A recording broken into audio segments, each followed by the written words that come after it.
ಇದು mini water tender ಅಂತ.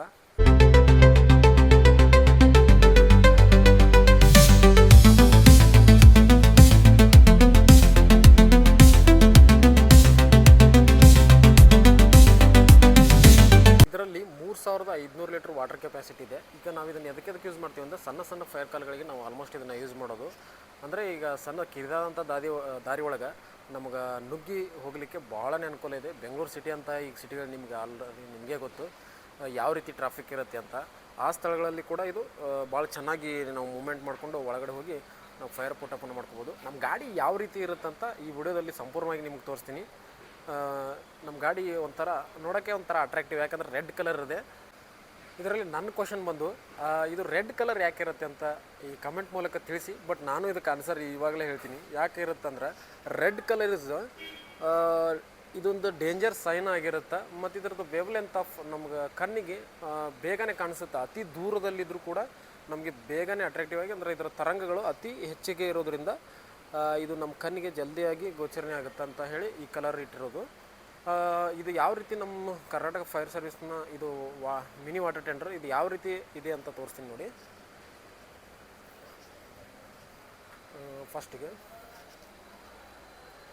ಈ ಥರ ಸೆಟಪ್ ಇರುತ್ತೆ. ಇದು ಫಸ್ಟು ಮೇಲ್ಗಡೆ ಒಂದು ಸೈರನ್ ಇರುತ್ತೆ. ಈ ಸೈರನ್ ಮುಖಾಂತರ ನಮಗೆ ದಾರಿ ಮಾಡಿಕೊಡ್ಲಿಕ್ಕೆ, ಈಗ ಟ್ರಾಫಿಕ್ನಲ್ಲಿ ಹೋದಾಗ ಹೊರಗಡೆ ಹೋದಾಗ ನಮ್ಗೆ ಈಸಿಯಾಗಿ ಎಮರ್ಜೆನ್ಸಿ ಇದೆ ಅಂತ ಗೊತ್ತಾಗೋಕ್ಕೆ ತುಂಬಾ ಹೆಲ್ಪ್ ಆಗುತ್ತೆ ಸೈರನ್ ಮೂಲಕ. ಹಾಗೆ ಮೇಲೊಂದು ಲ್ಯಾಡರ್ ಇರುತ್ತೆ. ರಕ್ಷಣಾ ಕಾರ್ಯ ಇದ್ದಲ್ಲಿ, ಈಗ ಒಂದು ಬಿಲ್ಡಿಂಗ್ ಮೇಲೆ ಹತ್ತಿ ಒಂದು ನೆಕ್ಸ್ಟ್ ಫ್ಲೋರಿಗೆ ಅದು ಹತ್ತಿ ಕೆಲಸ ಮಾಡಬೇಕಾದಂಥ ಸಂದರ್ಭಗಳಲ್ಲಿ ಇದು ನಮಗೆ ತುಂಬಾ ಹೆಲ್ಪ್ ಮಾಡುತ್ತೆ. ಹಾಗೂ ಈ ರೀತಿಯಾಗಿರುತ್ತೆ.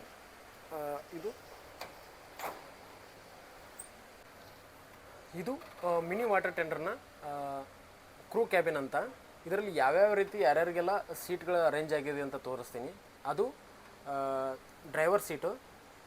ಅಲ್ಲಿ ಡ್ರೈವರ್, ನಮ್ಮ ಡಿಪಾರ್ಟ್ಮೆಂಟಲ್ಲಿ ಡ್ರೈವರ್ಗೆ ಅಂತ ಸಪ್ರೇಟ್ ಪೋಸ್ಟ್ ಇರುತ್ತೆ. ಅವರೇ ಮಾತ್ರ ಇಲ್ಲಿ ನಮ್ಮ ಡಿಪಾರ್ಟ್ಮೆಂಟಲ್ಲಿ ಡ್ರೈವಿಂಗ್ ಮಾಡ್ತಾರೆ. ಇದು in charge of the fire station. ಈ ಫೈರ್ ಸ್ಟೇಷನ್ಗೆ ಯಾರು ಇನ್ಚಾರ್ಜ್ ಇರ್ತಾರಲ್ಲ, ಪ್ರತಿಯೊಂದು ಫೈರ್ ಕಾಲ್ಗೆ ಅವರು ಕೂಡ ಬರ್ತಾ ಇರ್ತಾರೆ. ಅವ್ರ ಇನ್ಚಾರ್ಜಲ್ಲೇ ನಮ್ಮ ಫೈರ್ ಗಾಡಿ ಮೂವ್ ಆಗುತ್ತೆ. ಅವರ ಇನ್ಚಾರ್ಜಲ್ಲೇ ನಾವು ಫೈರ್ನ ಪುಟಪ್ ಮಾಡ್ತೀವಿ.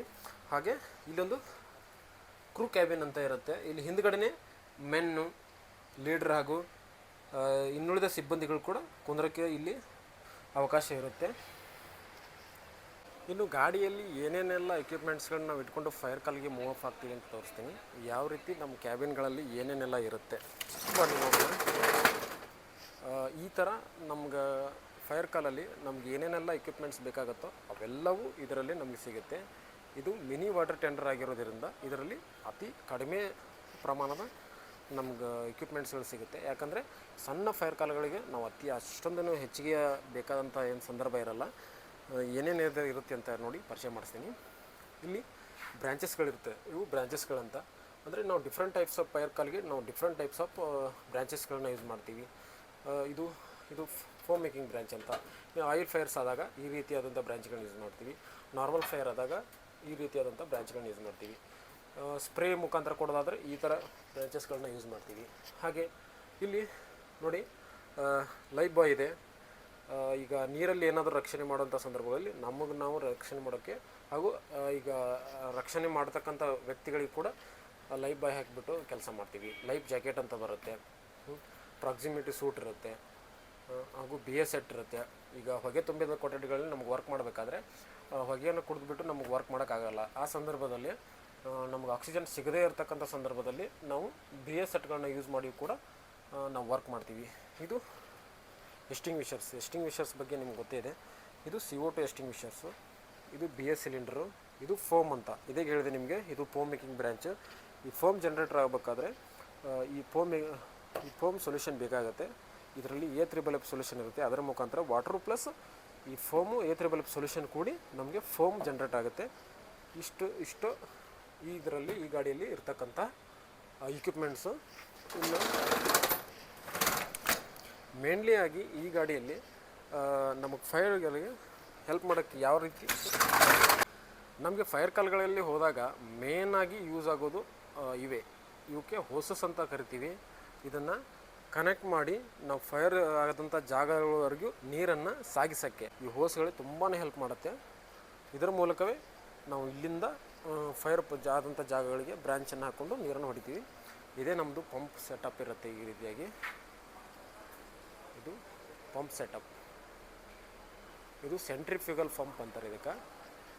ಇದರ ಮೂಲಕವೇ 2 ಔಟ್ಲೆಟ್ಸ್ ಬರುತ್ತೆ ಇದರಲ್ಲಿ. ಹಾಗೂ ಇದು ಹೋಸ್ ರಿಲ್ ಹೋಸ್ ಅಂತ.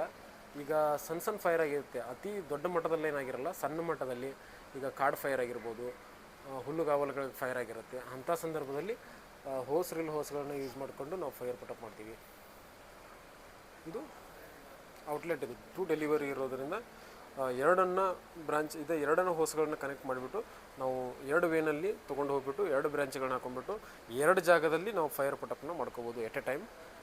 ಇದು ಇನ್ಲೆಟ್, ಸಕ್ಷನ್ ಇನ್ಲೆಟ್. ಇದರ ಮೂಲಕ ನಾವು ನೀರನ್ನು ಸಾಕ್ ಮಾಡಿಕೊಂಡು ಗಾಡಿ ಕೂಡ ತುಂಬ್ಕೋಬೋದು. ಈಗ ಗಾಡಿಯ ಮೇಲೆ ಏನೇನೆಲ್ಲ ಇರುತ್ತೆ ಅಂತ ತೋರಿಸ್ತೀನಿ ನೋಡಿ.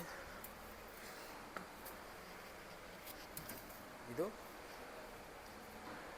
ಸಕ್ಷನ್ ಹೋಸ್ಗಳು ಇದರಲ್ಲೇ ಇರೋದು. ಆ ಕಡೆ ಒಂದೆರಡು, ಇಲ್ಲೆರಡು.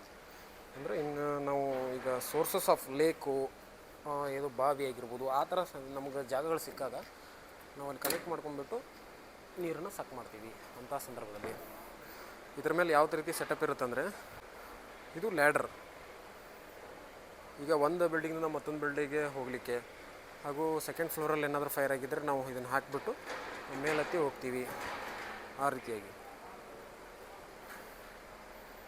ಇದು ವಾಟರ್ ಟ್ಯಾಂಕು. ಇದು ನಮ್ಮ ಗಾಡಿಗೆ ನೀರು ತುಂಬಲಿಕ್ಕೆ ಬಳಸ್ತಕ್ಕಂಥ ಇನ್ಲೆಟ್. ಇದು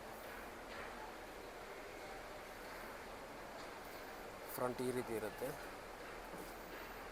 ಇಲ್ಲೊಂದು ಮತ್ತೊಂದು ಕ್ವಶನ್ ಏನಿಲ್ಲ, ಆನ್ಸರೇ ಮಾಡಿಬಿಡ್ತೀನಿ ನೋಡಿ. ಮೊದಲು ಸೈರನ್ಗಳು ಇರಲಿಲ್ಲ ಮೊದಲಿನ ಕಾಲದಲ್ಲಿ. ಆವಾಗ ಗಂಟೆ ಮೂಲಕ ನಾವು ದಾರಿ ಸಾಗಬೇಕಾದ್ರೆ ಎಮರ್ಜೆನ್ಸಿ ಅಂತ ಗಂಟೆನ ಯೂಸ್ ಮಾಡ್ತಿದ್ವಿ. ಗಂಟೆ ಇದು ಇವಾಗಲೂ ಕೂಡ ನಮ್ಮ ಡಿಪಾರ್ಟ್ಮೆಂಟ್ನಲ್ಲಿ ಈ ಗಂಟೆಗಳು ಗಾಡಿಗೆ ಜೋಡಿಸೇ ಇರ್ತಾರೆ.